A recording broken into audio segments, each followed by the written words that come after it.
है इसका जवाब भविष्य के गर्त में छुपा है। आगे बढ़ेंगे, बड़ी खबर आपको बता दें, तिब्बत में ग्लेशियर फटने से नेपाल में भारी तबाही मची है। बाढ़ में करीब 1000 लोगों के बहने की खबर है। हाइड्रो पावर प्रोजेक्ट्स को भी नुकसान हुआ है। कई इलाकों में बाढ़ जैसी स्थितियां हैं। प्रशासन ने राहत और बचाव कार्य शुरू कर दिया है। तो हाइड्रो पावर प्रोजेक्ट्स को यह बहुत बड़ा नुकसान हुआ है और ये तस्वीरें, कई इलाकों में बाढ़ जैसे हालात हैं। रेस्क्यू ऑपरेशन तेज कर दिया गया है, लेकिन इन तस्वीरों के जरिए आप हालात और स्थितियां कितनी भयावह हैं इसका अंदाजा लगा सकते हैं। दरअसल तिब्बत में ग्लेशियर फटता है और जिसके बाद पानी का बहुत बड़ा सैलाब नेपाल को अपनी जद में ले लेता है।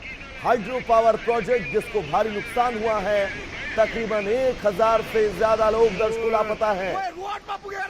और इन तस्वीरों के बीच इस शोर को सुनकर आप अंदाजा लगा सकते हैं कि तिब्बत में ग्लेशियर फटने के बीच ये नेपाल में बहुत बड़ी तबाही, और इस तबाही का दायरा कितना बड़ा है इसको लेकर अपडेट्स इंडिया न्यूज आप तक पहुंचाता रहेगा। लेकिन फिलहाल ये तस्वीरें और इस खबर को देखकर आप ये अंदाजा लगा सकते हैं कि नेपाल में अब स्थितियां, तिब्बत में ग्लेशियर फटने के बाद पानी का बहुत बड़ा सैलाब नेपाल में दस्तक देता है। और अब नेपाल की तस्वीरें, करीब 1000 से ज्यादा लोगों के लापता होने की खबरें हैं। कहा यह जा रहा है कि आंकड़ा बहुत हद तक बढ़ सकता है, क्योंकि ये तस्वीरें, जो तस्वीर इस वक्त आप टीवी स्क्रीन पर देख रहे हैं, इन तस्वीरों को देखकर आप ये अंदाजा लगा सकते हैं कि नेपाल के हालात अब बहुत ज्यादा भयावह हैं। नेपाल में तिब्बत के इस ग्लेशियर फटने से कितना नुकसान हुआ है, ये संख्या कितनी है, इसको लेकर आकलन किया जाना बहुत मुश्किल है। लेकिन अनुमानन यही कहा जा रहा है कि इस बाढ़ में 1000 से ज्यादा लोग बह गए हैं,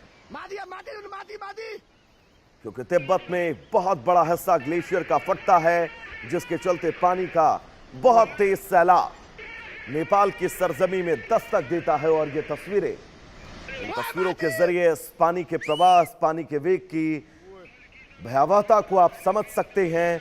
और इन तस्वीरों के जरिए आप समझिए कि इस पानी के रास्ते में जो कुछ भी आया होगा, ये पानी एक जलजले के तौर पर उस हर स्थिति को अपने साथ बहा कर ले गया होगा। तो फिलहाल बाढ़ से हाहाकार है। रेस्क्यू ऑपरेशन बहुत तेज किया जा चुका है, लेकिन अमूमन इन प्राकृतिक आपदाओं में रेस्क्यू ऑपरेशन किया जाना अपने आप में बहुत मुश्किल हो जाता है। लेकिन एक हाइड्रो प्रोजेक्ट जो नेपाल का इस तिब्बत के बॉर्डर के ठीक किनारे चल रहा था, उस हाइड्रो पावर प्रोजेक्ट के तबाह होने की खबर है।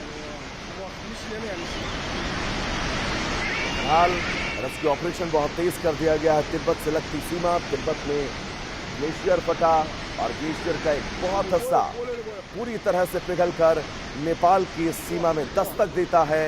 और जिसके बाद नेपाल की सीमा से सटा हाइड्रो पावर प्रोजेक्ट, जिसको भारी नुकसान की खबरें हैं। और पहाड़ों के बीच से इस पानी के तेज प्रवाह को आगे बढ़ता हुआ देखकर आप ये अंदाजा लगा सकते हैं कि इस तेज प्रवाह ने, इस तेज वेग ने अपने सामने आई हर एक इंफ्रास्ट्रक्चर, हर एक इमारत को बहा कर ले जाने के लिए काफी है। और यही वजह है कि तकरीबन 1000 से ज्यादा लोग इस इलाके में लापता होने की खबरें हैं। प्रगति हमारे साथ जुड़ी हुई है। प्रगति, बहुत अहम, बहुत बड़ी तस्वीर नेपाल से त्रासदी की, 1000 से ज्यादा लोगों के लापता होने की खबरें हैं। ताजा अपडेट्स क्या है, एक बार दर्शकों को बताइएगा। प्रगति, अचानक बाढ़ ने नेपाल के रासुआ जिले में भारी तबाही मचा दी है। बुधवार सुबह करीब 9 बजे तिब्बत की तरफ से भारी मात्रा में पानी भोटकोशी नदी में दाखिल हुआ और देखते ही देखते नदी ने रौद्र रूप ले लिया। नेपाल के department of hydrology and meteorology ने के मुताबिक इस बाढ़ का असर भोटेकोशी से लेकर त्रिशूली नदी तक देखा जा रहा है। और डाउनस्ट्रीम जो इलाके हैं उनके लिए भी अलर्ट जारी कर दिया गया है। सबसे ज्यादा असर रासुआ जिले के तिमुरे इलाके में हुआ है। जो तिमुरे का कस्टम ऑफिस एरिया भी बाढ़ से प्रभावित हो चुका है। स्थानीय बस्तियों, सड़कों और दूसरे इंफ्रास्ट्रक्चर को नुकसान पहुंचने की खबर पहुंची है। और कई जगहों पर पानी का बहाव इतना तेज था कि लोगों को सुरक्षित स्थानों की तरफ जाने की चेतावनी दी गई है। काठमांडू पोस्ट के मुताबिक सिक्योरिटी पर्सनल्स के भी लापता होने की खबर आ रही है और फिलहाल कैजुअलिटीज और डैमेज की पूरी तस्वीर हमारे सामने अभी साफ नहीं है। इस बाढ़ को लेकर सबसे बड़ा सवाल है कि आखिर इतनी मात्रा में वह पानी कैसे बढ़ गया अचानक, वो भी। तो नेपाल का जो नेपाल की अथॉरिटीज हैं उन्होंने ये बताया है कि फ्लड तिब्बतन साइड से आया है। इसकी एग्जैक्ट वजह अभी इन्वेस्टिगेशन के तहत है, लेकिन ग्लेशियल लेक आउटबर्स्ट फ्लड यानी ग्लोफ की संभावना से इनकार नहीं किया जा सकता है। यानी तिब्बत में किसी ग्लेशियल लेक के अचानक टूटने या ड्रेनेज के कारण बड़ी बड़ी मात्रा में पानी नीचे की तरफ आया हो सकता है, लेकिन इस स्टेज पर अभी हम इसे कंफर्म ग्लोफ नहीं कह सकते हैं, क्योंकि नेपाल का फ्लड फोरकास्टिंग डिवीजन भी प्रगति बहुत फिलहाल इससे महत्वपूर्ण है। 1000 से ज्यादा लोगों का लापता हो जाना और कहा यह जा रहा है कि संख्या बहुत ज्यादा बढ़ सकती है। तो ये सिर्फ एक सामान्य बाढ़ नहीं, ये एक प्रलय है जिसने नेपाल की धरती पे दस्तक दिया है और अब नेपाल को इस प्रलय से उबरने में यह तय है बहुत समय लगने वाला है। प्रगति जी बिल्कुल। तो बिल्कुल ये तस्वीरें, हाँ प्रगति बोलिएगा। जी जी बाबू, ये जो पूरा इलाका है वो हिमालयन रिवर सिस्टम का एक हिस्सा है और तिब्बत से निकलने वाली नदियां नेपाल में प्रवेश करने के बाद तेजी से नीचे की ओर बहती हैं।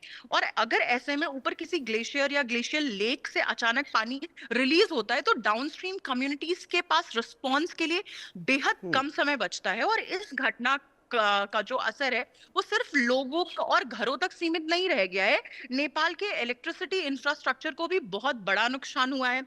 और शुरुआती जानकारी के मुताबिक रसुआ गदी और Trishuli 3A hydro power projects बहुत ज्यादा प्रभावित हो चुके हैं। इसके अलावा त्रिशूली 3B हब से जुड़ा 22 किलोवाट सबस्टेशन और कुछ ट्रांसमिशन तथा डिस्ट्रीब्यूशन इंफ्रास्ट्रक्चर भी डैमेज हो गया है। यानी एक तरफ फ्लड वाटर्स ने रोड्स और ब्रिजेस और सेटलमेंट्स को प्रभावित किया है, और वहीं दूसरी तरफ पावर जनरेशन और ट्रांसमिशन नेटवर्क पर भी इसका असर देखने को हमें मिल रहा है।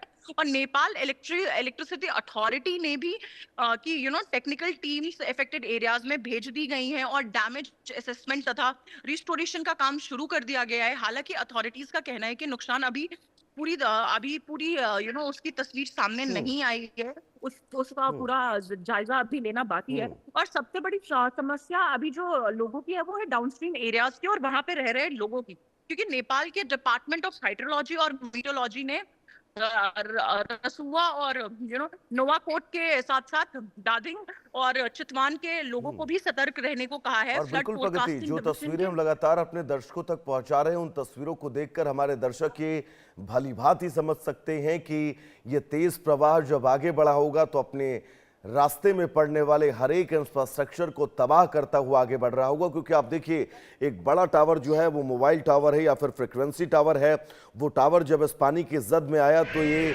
कई फीट ऊंचा टावर चंद सेकंड में उखड़कर इस धारा प्रवाह के साथ आगे बढ़ता हुआ चला गया। प्रगति, जैसा कि आपने जिक्र भी किया कि इन स्थितियों में नुकसान का आकलन तुरंत कर पाना, कुछ घंटों में कर पाना, ये शासन प्रशासन के लिए बड़ी चुनौती होती है। लेकिन इन स्थितियों में राहत बचाव कार्य बहुत महत्वपूर्ण है। राहत बचाव कार्य को लेकर अपडेट्स क्या हैं, रेस्क्यू ऑपरेशंस को लेकर अपडेट्स क्या हैं, ताकि प्रगति एक और तस्वीर आई है, मैं लौटूंगा आपके पास। ये तस्वीर आप देखकर यह अंदाजा लगा सकते हैं कि तिब्बत में जब ग्लेशियर फटा और उसके बाद नेपाल में पानी की बड़ी धारा, पानी का तेज प्रवाह नेपाल के शहरों, नेपाल के इन तमाम रिहायशी इलाकों में दस्तक देता है, उसके बाद हालात कैसे हैं ये तस्वीर आपको परेशान कर सकती है। क्योंकि 2-2, 3-3 मंजिला घर इन इलाकों में मौजूद लोगों के साथ बहते हुए नजर आ रहे हैं। और ये एरियल व्यू, इस एरियल व्यू के जरिए आप समझिए कि उन स्थितियों में, उन इलाकों में हालात कैसे हैं। 2-2, 3-3 मंजिला मकान इस फ्लड के साथ, इस पानी के जलजले के साथ बहते हुए नजर आ रहे हैं। ये बहुत बड़ी खबर और बहुत बड़ा नुकसान नेपाल के लिए है। एक तरफ आप 2015 का वो काठमांडू में आया भूकंप याद करिए, जिसने नेपाल की कमर तोड़कर रख दी थी, नेपाल की आर्थिक रीढ़ को सीधे तौर पर डैमेज किया था। और अब तिब्बत में ये ग्लेशियर, हमारे साथ अनिल जी जुड़े हुए हैं। आपदा विशेषज्ञ हैं सर, बहुत स्वागत है इंडिया न्यूज पर। ये तस्वीरें नेपाल से आ रही, परेशान जी। करने वाली हैं। एक बार इन तस्वीरों को देखकर आप ये आकलन करिए कि नेपाल की स्थितियां कितनी भयानक हो सकती है, हमारे दर्शकों को समझाइएगा। देखिए, ये जो घटना है थोड़ी काफी अप्रत्याशित घटना है। हम्म, और अभी नेपाल बहुत सारी चीजों से वैसे ही जूझ रहा था। पॉलिटिकल जो ऊपर नीचे चीजें हैं वो भी एक स्थिति थी।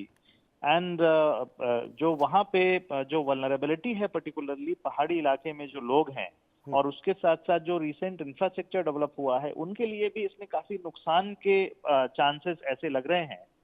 और अभी पूरी तरीके से आकलन तो नहीं आया है, लेकिन इसमें जो पहाड़ी क्षेत्रों में रहने वाले लोग हैं उनको नुकसान होगा ही।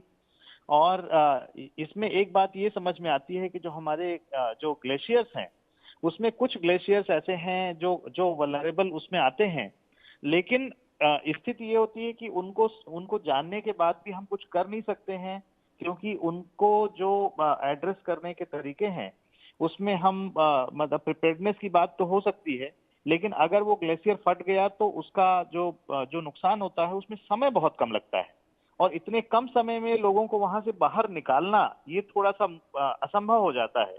इस वजह से ये नुकसान की स्थिति बनती है। और ये जो अभी की घटना है ये काफी नुकसानदेह है पहाड़ी क्षेत्रों के लिए। और इस तरह के और भी कई ग्लेशियर्स हैं जो खतरे वाले माने जाते हैं। तो एक ये बहुत बड़ी खतरे की घंटी है, क्योंकि इस साल जिस तरह से बारिश अभी और भी बताई जा रही है कि बारिश होने की संभावना है, तो देखते हैं कि कैसा होता है। बट ये एक काफी मतलब एक डरा देने वाली बात है। क्योंकि बिल्कुल सर, जो हम तस्वीरें लगातार अपने दर्शकों तक पहुंचा रहे हैं, उन तस्वीरों के जरिए समझा जा सकता है 2-2, 3-3 मंजिला सर इमारतें ऐसी हैं जो इस पानी की जद में आ गई हैं, और पूरा का पूरा ये कस्बा बहता हुआ नजर आ रहा है।